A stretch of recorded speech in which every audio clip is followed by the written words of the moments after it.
మహేష్ బాబుకు Rajamouli serious warning. Super star Mahesh Babu ప్రస్తుతం దర్శక ధీరుడు రాజమౌళి దర్శకత్వంలో తెరకెక్కుతున్న తన 29వ సినిమాలో నటిస్తున్న సంగతి తెలిసిందే. అటవీ నేపథ్యంలో యాక్షన్ అడ్వెంచర్ గా రాజమౌళి ఈ సినిమాను దర్శకుడు తీర్చిదిద్దుతున్నారు. 2 భాగాలుగా రాబోతున్న ఈ సినిమాను 1500 కోట్ల భారీ బడ్జెట్ తో దుర్గా ఆర్ట్స్ పతాకంపై డాక్టర్ కెఎల్ నారాయణ నిర్మిస్తున్నారు. ప్రపంచవ్యాప్తంగా అన్ని భాషల్లో విడుదల చేయనున్నారు. హాలీవుడ్ సినిమాల కన్నా ధీటుగా దీన్ని రాజమౌళి తెరకెక్కిస్తున్నారు. ఆర్ఆర్ఆర్ తో హాలీవుడ్ లో కూడా పేరు తెచ్చుకున్న రాజమౌళి తీయబోతున్న ఈ సినిమా ప్రపంచవ్యాప్తంగా ఉన్న సినీ ప్రియులు, సినీ రంగాలకు చెందిన వారు ఆసక్తిగా ఎదురుచూస్తున్నారు. కృష్ణ గట్టిగా చెప్పినా వినలేదు. ఎటువంటి ప్రచారం నిర్వహించకుండా, మీడియాకు సమాచారం ఇవ్వకుండా సైలెంట్ గా షూటింగ్ ను ప్రారంభించేశారు.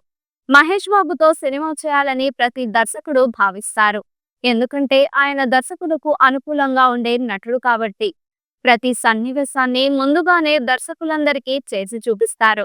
అంతేకాదు యాక్షన్ సన్నివేశాలు, అత్యంత ప్రమాదకరమైన సన్నివేశాల్లో కూడా డూప్ లేకుండా తానే నటిస్తుంటారు. దీనిపై మహేష్ బాబు తండ్రి సూపర్ స్టార్ కృష్ణ చాలా సార్లు హెచ్చరించారు. అయినా తన అలవాటును మానుకోలేదు. అటువంటి సన్నివేశాల్లో నటించేటప్పుడు జరగరానిది ఏదైనా జరిగితే అభిమానుల నుంచి, ఇతరుల నుంచి హెచ్చరికలు వచ్చే ప్రమాదం కూడా ఉంది. దీనివల్ల షూటింగ్ కు అంతరాయం కలుగుతుంది. హీరోకు దెబ్బ తగిలి షూటింగ్ ఆగిపోతే ఇతర నటుల కాల్ షీట్లన్నీ వృధా అవడంతో పాటు మరోసారి వారి కాల్ షీట్ల కోసం, ఇతర ఖర్చుల కోసం సినిమా బడ్జెట్ అనుకున్న దానికన్నా ఎక్కువ అవుతుంది. సుకుమార్ దర్శకత్వంతో వచ్చిన నేనొక్కడినే సినిమాలో తను ఒక భవనం మీద నుంచి మరో భవనం మీదకు డూప్ లేకుండా మహేష్ బాబు దూకేశాడు.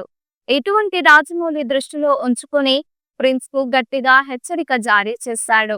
ఇటువంటివన్నీ మానుకోవాలని, కొన్ని సన్నివేశాల్లో డూప్ ను పెట్టక తప్పదని, నేనే నటిస్తానంటూ మొండిపట్టు పట్టొద్దంటూ గట్టిగా చెప్పేశాడు.